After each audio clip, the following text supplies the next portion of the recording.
Bismillahirrahmanirrahim. Assalamualaikum warahmatullahi wabarakatuh. Perkenalkan, nama saya Rizal Farasid Dwisila Ridwana dengan NIM 120.183.322 dari kelas SI 4202. Hari ini akan menjelaskan modul APSI, yaitu modul ke-8-nya, dengan berjudul transisi dari analisis ke desain menggunakan diagram interaksi. Jadi tujuan pada modul kali ini adalah menjelaskan tujuan dan unsur-unsur model desain, lalu mengidentifikasi elemen-elemen penting dari diagram komunikasi HTML, ketiga membuat tampilan diagram dengan komunikasi model desain, lalu mengidentifikasi elemen-elemen penting dari diagram urutan UML, dan terakhir membuat diagram urutan model desain. Di sini bisa dilihat peta prosesnya. Kita langsung masuk ke perkenalkan model desain. Model desain dibuat dari model persyaratan, ada use case dan model domain. Lalu model desain itu digabung dengan model arsitektur untuk menghasilkan model solusi. Bisa kita lihat dari gambar di sini. Lalu masuk ke diagram interaksi. Diagram interaksi ini ada nama kolektif untuk diagram berikut. Ada diagram urutan, ada diagram komunikasi. Sebelumnya dikenal dengan diagram kolaborasi, diagram ikhtisar interaksi, kombinasi diagram aktivitas, dan fragmen diagram urutan. Lalu setiap diagram interaksi UML digunakan untuk menunjukkan urutan interaksi yang terjadi antara objek selama satu atau dua skenario use case dan sebuah fragmen dari satu skenario use case. Diagram interaksi UML juga dapat digunakan untuk menunjukkan urutan interaksi yang terjadi antara sistem dan subsistemnya. Lalu kita membandingkan analisis dan desain. Analisis membantu kita memodelkan apa yang diketahui tentang proses bisnis yang harus mendukung sistem. Jadi itu ada use case dan ada model domain. Lalu desain membantu kita membuat model bagaimana setiap sistem akan mendukung proses bisnis. Model desain terdiri dari komponen batas atau UI, komponen layanan, dan komponen entitas. Analisis ketahanan. Analisis ketahanan adalah proses yang membantu dalam mengintegrasi komponen desain yang akan diperlukan dalam model desain. Bisa dilihat di sini kita membutuhkan use case model, use case forms, dan skenario dan domain modelnya untuk membuat desain model. Lalu input untuk analisis ketahanan itu ada kasus penggunaan, ada skenario use case untuk use case tersebut, ada diagram aktivitas use case jika tersedia untuk use case tersebut, dan model domainnya. Lalu outputnya itu adalah berupa model domain. Kita masuk ke komponen batasan. Kelas batas atau komponen digunakan untuk memodelkan interaksi antara sistem dan aktornya, yaitu pengguna dan sistem eksternal. Jadi seperti ini ilustrasinya. Lalu kita masuk ke kelas komponen. Kelas layanan. Kelas komponen layanan mewakili koordinasi pengurutan transaksi dan penilaian objek lain, dan sering digunakan untuk merangkum pengenalan yang terkait dengan kasus penggunaan tersebut. Lalu kita masuk ke komponen entitas. Komponen kelas entitas digunakan untuk membedakan informasi yang berumur panjang dan sering persisten.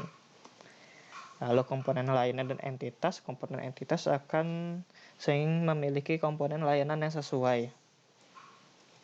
Lalu masuk ke komponen batas dan entitas. Komponen batas sering dapat mengambil atribut dari komponen entitas. Lalu kita masuk ke menjelaskan proses analisis robustness atau ketahanan. Jadi yang pertama tuh kita pilih use case-nya. Yang kedua membuat diagram komunikasi atau diagram urutan yang memenuhi aktivitas use case. Dibagi tiga lagi, ada identifikasi komponen desain yang mendukung kegiatan use case.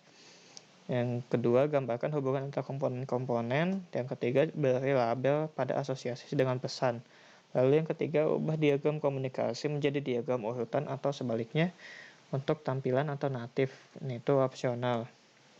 Lalu mengidentifikasi elemen-elemen diagram komunikasi. Jadi diagram komunikasi itu ada elemennya, ada ini. Lalu mengidentifikasi elemen-elemen diagram komunikasi. Lalu pesan dapat menunjukkan nama pesan, panah arah. Panah terbagi dua, ada padat dan terbuka. Padat untuk pesan sinkron dan terbuka untuk asinkron. Lalu nomor urut yang menguraikan urutan pesan. Daftar parameter yang dituliskan ke objek penerima. Kondisi penjaga yang menunjukkan pesan bersyarat dan parameter pengembalian.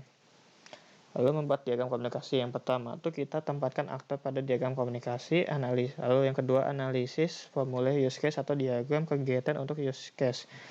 Untuk setiap tindakan dalam use case ada dibagi 4, ada identifikasi komponen batas, identifikasi komponen layanan, identifikasi komponen entitas, dan identifikasi interaksi lebih lanjut. Jadi langkah 1 tadi menempatkan aktor dalam diagram. Di sini aktornya adalah berupa booking agent.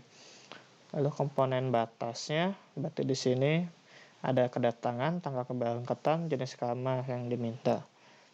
Lalu untuk identifikasi komponen layanan, menggunakan objek reservation service untuk membuat reservasi. Lalu mengidentifikasi komponen entitas, metode make reservation pada objek reservation service membuat objek entitas reservasi.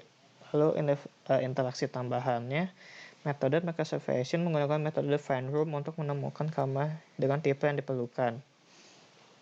Lalu metode make reservation pada objek reservation service mengembalikan objek reservation ke reservation UI. Lalu metode make request detail dari objek reservasi yang mengembalikan rincian reservasi, kemudian akan diberitahu kepada agen pemesanan. Seperti ini kurang lebih gambarnya. Lalu ada contoh diagram komunikasi. Di sini ada dibagi dua, ada primer, ada sekunder. Yang primer itu yang berhasil, sekunder ada yang gagalnya. Kurang lebih seperti ini gambarnya. Lalu diagram urutan. Diagram urutan itu fungsinya memberikan perspektif berbeda tentang interaksi antara objek, dapat digunakan sebagai pengganti diagram komunikasi, dapat dikonversi ke atau dari diagram komunikasi, lalu membuktikan lebih berguna dari pengembang, lalu sorot urutan waktu interaksi.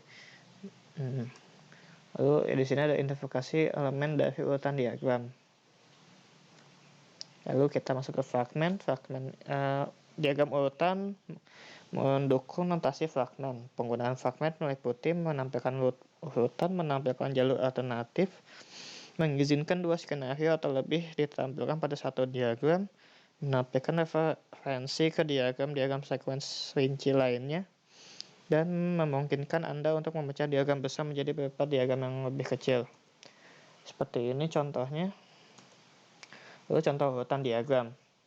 Diagram sequence pohon berikut ini memperlihatkan tampilan yang lebih rinci dari quote reservation. Jadi yang pertama tuh yang primer dan sekunder dalam satu diagram menggunakan alt fragment. Lalu yang sekunder di mana kamar yang ditawarkan ditolak oleh agen pemesanan. Diagram urutan fragmen yang diperlihatkan detail lebih halus untuk fragmen kita reservation details dan termasuk fragmen loop. Seperti ini contohnya.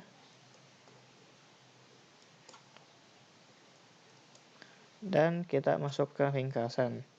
Jadi kesimpulannya pada modul 8 kali ini adalah diagram interaksi digunakan untuk mengidentifikasi komponen desain yang memenuhi kasus penggunaan.